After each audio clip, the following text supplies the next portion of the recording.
Chapter 3.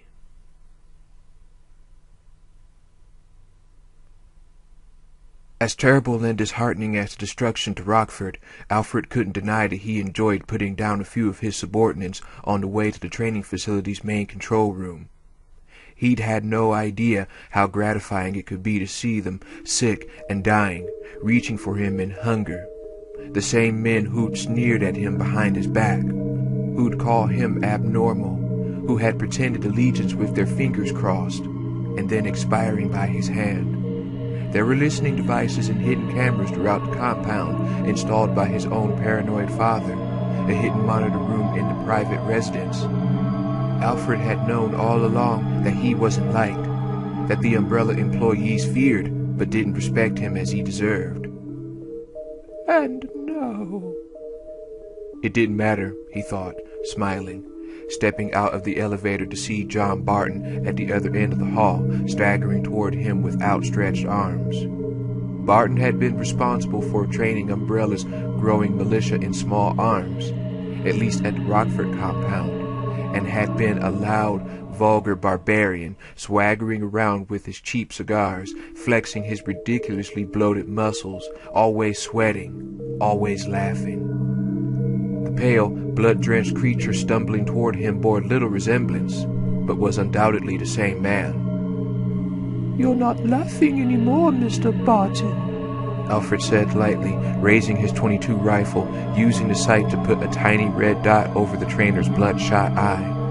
The drooling, moaning Barton didn't notice, although he surely would have appreciated Alfred's excellent aim and choice of ammunition. The .22 was loaded with safety slugs, rounds designed to spread out on impact, designated safe because the bullet wouldn't go through the target and injure anyone else. Alfred's shot obliterated Barton's eye and certainly a goodly part of his brain, rendering him harmless and quite dead. The large man crumpled to the floor, a puddle of blood spreading out beneath him. Some of the BOWs were unnerving to him, and he was relieved that most had either been locked down in various parts of the training facility or had been killed outright. He certainly wouldn't be wandering around if there were more than a few on the loose, but he didn't find the virus carriers to be particularly frightening.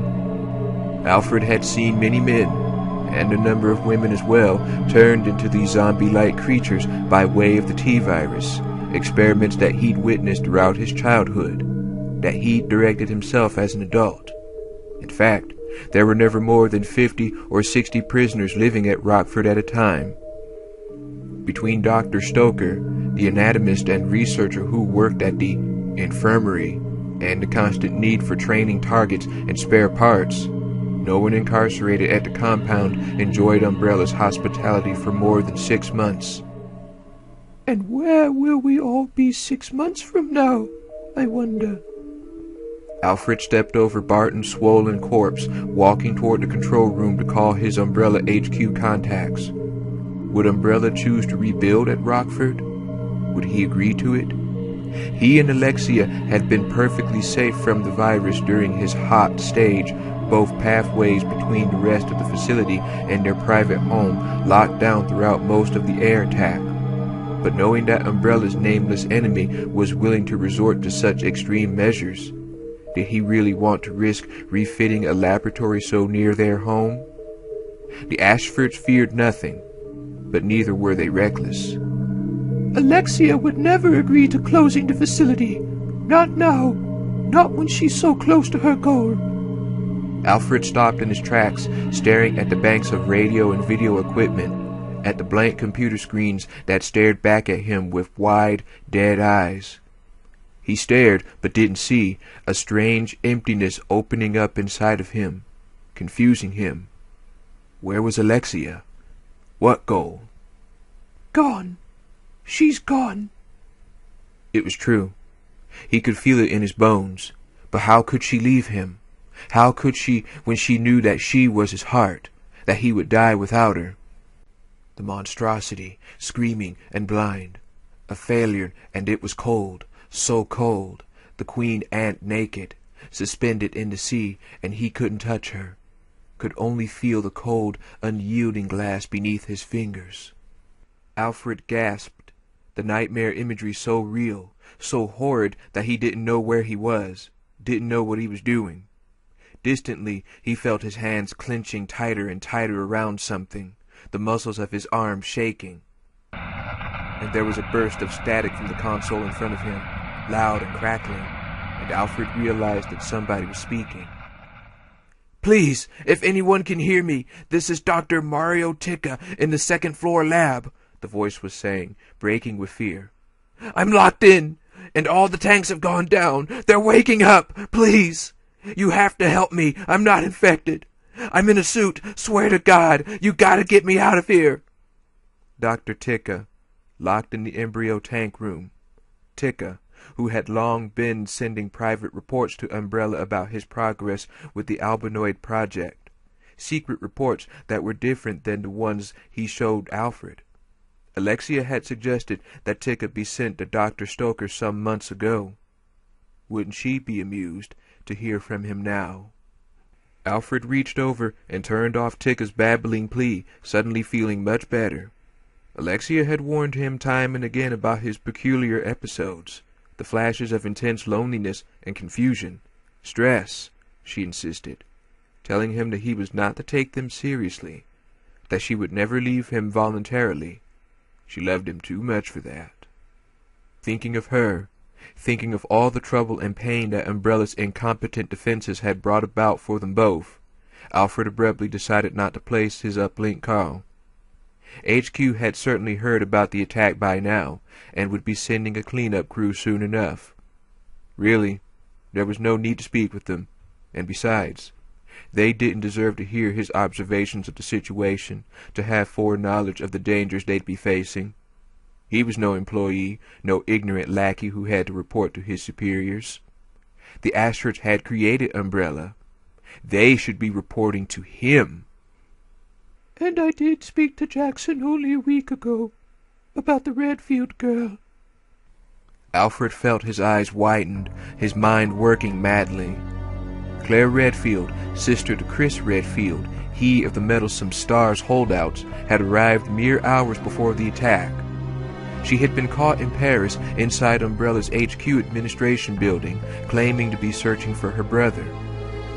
And they'd sent her to him, to keep her locked up while they decided what to do with her.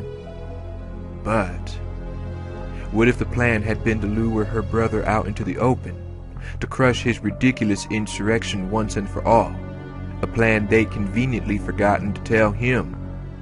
And what if she'd been followed to Rockford by Redfield and his comrades, her very presence a signal for them to attack? Or perhaps even allowed herself to be captured in the first place. It was as if a puzzle was falling into place. Of course she had. Clever girl. She'd played her part well. Whether or not Umbrella had unwittingly encouraged the attack didn't matter. Not now. He would deal with them later. What mattered was that the Redfield witch had brought the enemy to Rockford, and she might still be alive, stealing information, spying, perhaps even planning to hurt his Alexia. No, he breathed, the fear immediately transforming into fury. Obviously, that had been her plan all along, to do as much damage to Umbrella as possible. And Alexia was undoubtedly the brightest scientific mind working in bioweapons research, perhaps the brightest in any field. Claire wouldn't get away with it. He'd find her, or better yet, wait for her to come to him, as she surely would. He could watch for her, lay in wait like a hunter, the girl his prey. And why kill her immediately, when you can have so much fun with her first? It was Alexia's voice in his thoughts, reminding him of their childhood games, the pleasure they'd shared in their own experiments, creating environments of pain, watching things suffer and die. It had forged a bond between them in steel, to share such intimate things. I can keep her alive, let Alexia play with her, or better, I can invent a maze for her, see how she fares against some of our pets. There were many possibilities, With few exceptions, Alfred could unlock all the doors on the island by computer. He could easily lead her wherever he wanted and kill her at his discretion. Claire Redfield had underestimated him. They all had, but no more. And if things worked out the way Alfred was starting to hope, the day would end on a much happier note than the dismal discord which had marked its beginning. If there were infected dogs roaming the grounds, they were hiding. The open yard Claire stepped into was littered with corpses, their flesh a sickly gray beneath the pale moonlight, except for where the countless splashes of blood had fallen. No dogs, nothing moving except the low clouds scudding across the thickening night sky. Claire stood for a moment, watching the shadows, wanting to make sure of her surroundings before leaving the exit behind. "Steve!" she whispered harshly, afraid to shout for fear of what might be lurking. Unfortunately, Steve Burnside was as scarce as the howling dog she'd heard. He hadn't just wandered away, it seemed. He'd taken off at a sprint. Why? Why would he choose to be alone? Maybe she was wrong, but Steve's bit about not wanting to be slowed down just didn't ring true. When she'd unknowingly stumbled into the raccoon nightmare, running into Leon had made all the difference in the world. They hadn't stuck together the entire time, but just knowing that there was someone else as shocked and scared as she was, instead of feeling helpless and isolated, she'd been able to form clear objectives, goals beyond mere survival. Finding transportation out of the city, looking for Chris, taking care of Sherry Birkin. And simply from a safety standpoint, having someone to watch your back is a hell of a lot better than going it solo. No question. Whatever his reason, she was going to do her damnedest to talk him out of it, assuming she could find him. The yard in front of her was much bigger than the one she'd just stepped out of. A long, one-story cabin to her right, a wall without doors to her left, the back of a larger building perhaps. A low fire was burning in one of the wall's broken windows, and there was plenty of debris strewn among the dead, evidence of the forceful attack. To her immediate right was a locked gate, a moonlit dirt path on the other side, and a closed door, which meant that Steve was either in the cabin or had gone around it, using the trail at the far end of the yard that also headed to the right. She decided to try the cabin first, and as soon as she hopped a few steps up the railed porch that ran most of the length of the building, she found herself wondering who had attacked Rockford and why. Rodrigo had said something about a special forces team, but if that was true, whose orders were they following? It seemed that Umbrella had its share of enemies, which was definitely good news, but the island attack was a tragedy nonetheless. Prisoners had died along with employees, and the T-virus, perhaps the G-virus too, and God only know how many others, didn't differentiate between the guilty and the innocent. She had reached the plain wooden door of the cabin, and holding the 9mm at the ready, she gently pushed it open and immediately closed it, her course decided by the two virus carriers she'd seen inside, both stumbling around a table. A second later there was a thump at the door, a low, pitiful moan filtering out. The trail it is, then. She doubted that the cocksure Steve would have left anyone standing had he gone into the cabin, and she probably would have heard the shots. Unless they got to him first.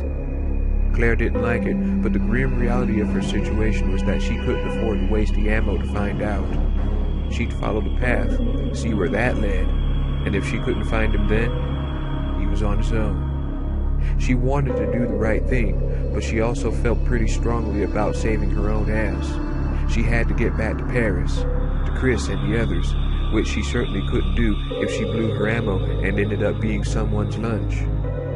She moved back along the porch, all of her senses on high as she neared the end of the building. She hadn't forgotten about the zombie dog, or dogs, and listened for the patter of claws against dirt, for the heavy breathing that she remembered from her previous experience in Raccoon. The damp, chill night was quiet, a shivering breeze sweeping lightly through the yard. The only breathing she heard was her own. A quick glance around the corner of the cabin. Nothing. Only a man's body lying half in and half out of the building's crawl space some 5 meters away. Another 10 past that, and the path turned right again, much to Claire's relief. She'd seen that leg of the trail through the locked gate, and it had been empty then. So he must have gone through that door, the one on the west wall. It was also a relief to know something, to know anything certain when it came to Umbrella. She started down the path, thinking about what it would take to convince the macho teen to stay with her. Maybe if she told him about Raccoon, explained that she had some practice with umbrella disasters. Claire was just about to step over the lone corpse's upper body when it moved.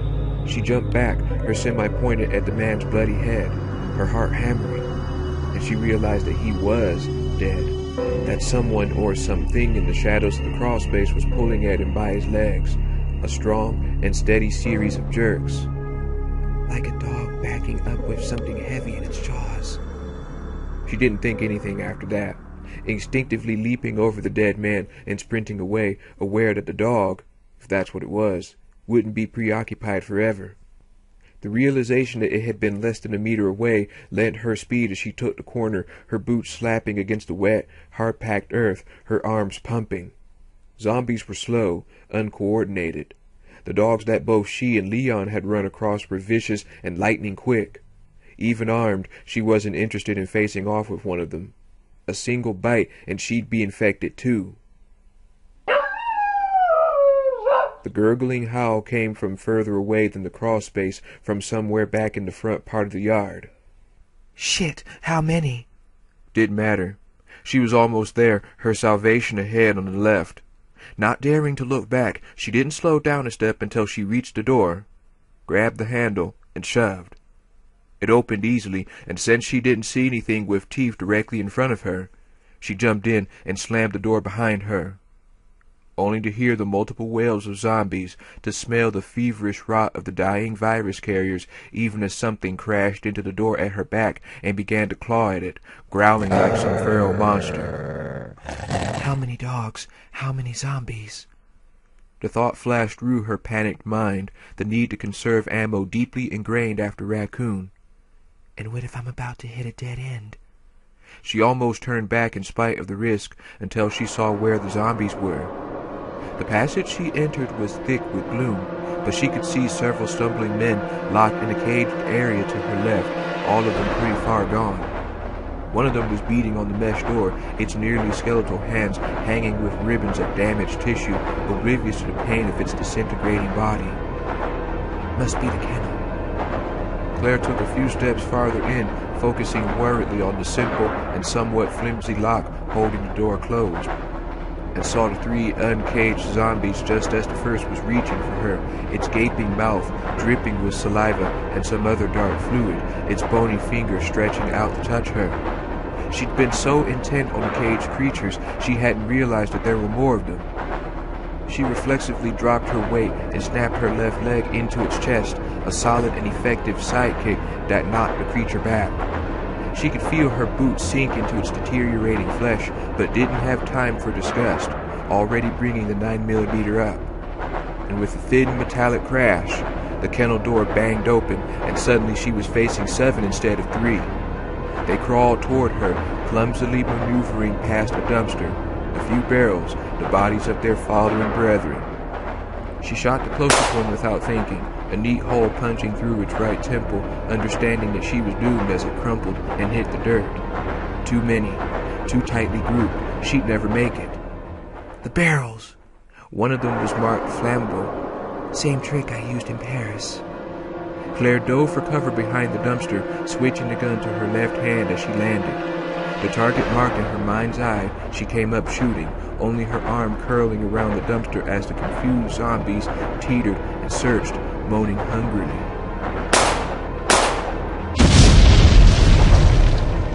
The dumpster slammed into her right shoulder, knocking her backward. She curled into a ball on her side, ears ringing as jagged, burning shreds of metal rained down from above, clattering atop the dumpster, a few of them landing on her left leg. She slapped them off, scarcely able to believe that it had worked, and she was still alive.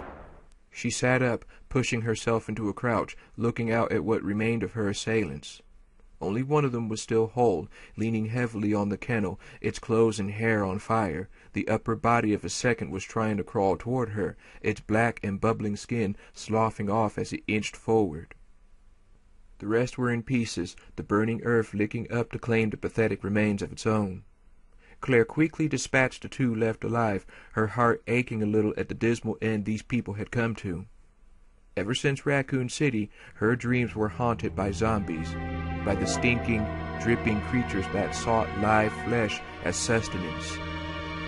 Umbrella had unintentionally created these particular monsters, like nightmarish walking corpses straight out of the movies, and it was kill or be killed. There was no choice. Except they were people not so long ago. People with families and lives who hadn't deserved to die in such terrible ways, no matter what evils they may have committed.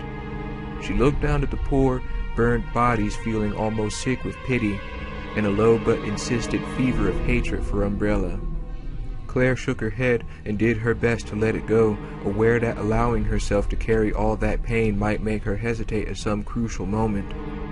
Like a soldier at war, she couldn't afford to humanize the enemy, although she had no doubts as to who the real enemy was, and hoped fervently that Umbrella's leaders would all burn in hell for what they'd done. Not wanting to be surprised again, she carefully and thoroughly checked the passage's shadows in her evaluation of next step choices. In the back of the kennel was an actual guillotine, stained with what appeared to be real blood.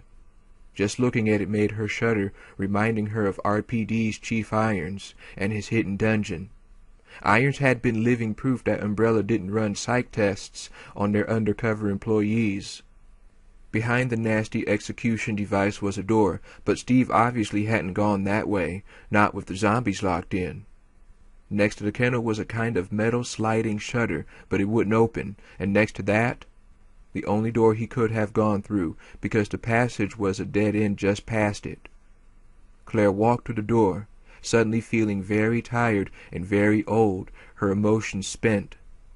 She checked the handgun and then reached for the handle, absently wondering if she would ever see her brother again.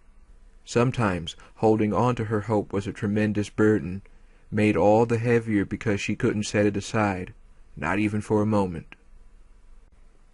Steve jumped when he heard the explosion outside, reflexively looking around at the small, cluttered office as though expecting the walls to crumble. After a few beats he relaxed, figuring it was probably just another heat blast. Nothing to worry about. Ever since the attack, the unchecked fires burning throughout the prison compound occasionally rolled over something combustible, a canister of oxygen or kerosene or whatever, and then another explosion. It was just such a blast that had kept him alive, actually. He'd been knocked out by a flying chunk of wall when an oil barrel had blown up, the debris covering him completely, hiding him. When he'd finally come to, the big zombie chowdown was pretty much over, most of the prison guards and prisoners already dead. Bad train of thought. He shook it off and returned his attention to the computer screen, to the file directory he'd stumbled across while trying to find a map of the island. Some dumbass had written the passcode number on a sticky note and slapped it on the hard drive, giving him easy access to some obviously secret stuff. Too bad most of it was dull as dishwater. Prison budgeting, names, and dates he didn't recognize. Information about some kind of special alloy that metal detectors couldn't pick up. That one was kind of interesting, considering he'd had to walk through a two-way lockdown metal detector to get to the office. But 3 or 4 well-placed bullets to the mechanism had taken care of that. Good thing, too. He'd found one of the main gate emblem keys tucked in a desk drawer, which would definitely have triggered a lockdown on his way back through. All I need is a goddamn map to the nearest boat or plane, and I'm history. He'd pick up the chick after he cleared a path, too, play the knight in shining armor, and she'd undoubtedly be appreciative. Maybe even enough to want to... A name on the file directory caught his eye. Steve frowned, peering closer at the screen. There was a file labeled Redfield, C. As in Claire Redfield? He tapped it up, curious, and was still reading, totally absorbed when he heard a noise behind him. He scooped his gun off the counter and spun around, mentally kicking himself for not paying better attention. And there was Claire, her own weapon pointing at the floor, a slightly irritated look on her face. "What are you doing?" she asked casually, as if she hadn't just scared the crap out of him. "And how did you get past the zombies outside?" I ran. he answered, annoyed by the question. Did she think he was helpless or something? And I'm looking for a map. Hey, are you related to a Christopher Redfield? Claire frowned. Chris is my brother. Why? Siblings. That explains it. Steve motioned toward the computer, vaguely wondering if the entire Redfield clan kicked ass. Her brother sure as hell did. Ex-Air Force pilot and STARS team member, a competition marksman and a serious thorn in Umbrella's side. No way he would have admitted it out loud, but Steve was kind of impressed. You might want to tell him that Umbrella's got him under surveillance, he said, stepping back so she could read what was on the screen. Apparently Redfield was in Paris, though Umbrella hadn't managed to locate his exact whereabouts. Steve was glad that he'd run across a file that meant something to her. A little gratitude from a pretty girl was always a good thing. Claire scanned the info, then typed a few keys, glancing back at him with a look of relief. Thank God for private satellites. I can get through to Leon. He's a friend. He should have hooked up with Chris by now. She'd already started typing, absently explaining herself as her fingers moved across the keys. There's a message board we both use. There, see? Contact ASAP. The gang's all here. He posted the night I was caught. Steve shrugged, not really interested in the life and times of Claire's pals. Go back a file. The longitude and latitude of this rock are written down, he said, smiling a little. Why don't you send your brother directions? Let him come save the day. He expected another irritated look, but Claire only nodded, her expression dead serious. Good idea. I'll say there's been a spill at these coordinates. They'll know what I mean. She was pretty, all right, but also pretty naive. That was a joke, he said, shaking his head. They were in the middle of nowhere. She was staring at him.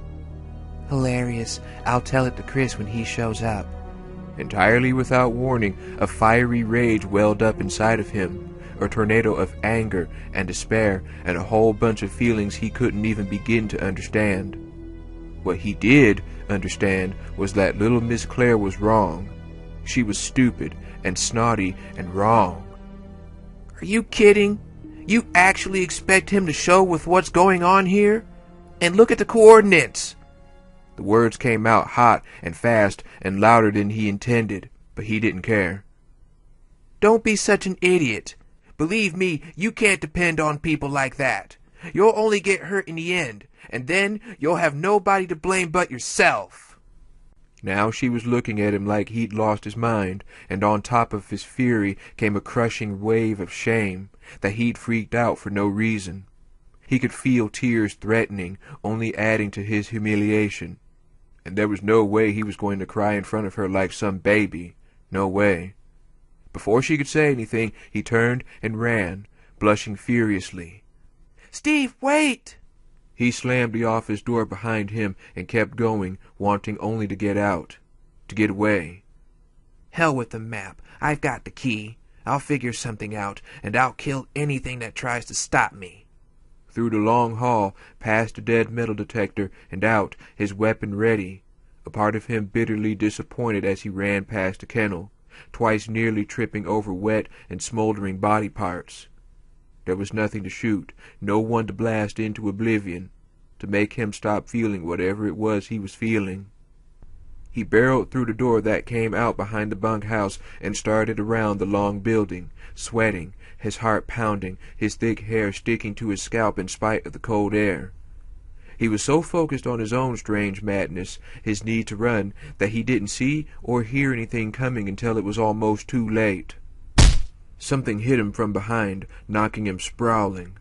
Steve immediately rolled onto his back, a sudden mortal terror blocking out everything else.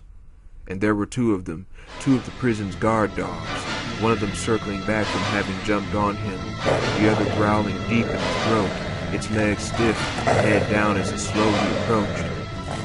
Jesus, look at him! They had been Rottweilers, but not anymore. They'd been infected. He could see it in their glazed red eyes and dripping muzzles, in the strange new ridges of muscle that flexed and bunched beneath their almost slimy-looking coats. And for the first time since the attack, the immensity of Umbrella's craziness, their secret experiments, their ridiculous cloak and dagger mentality really hit home.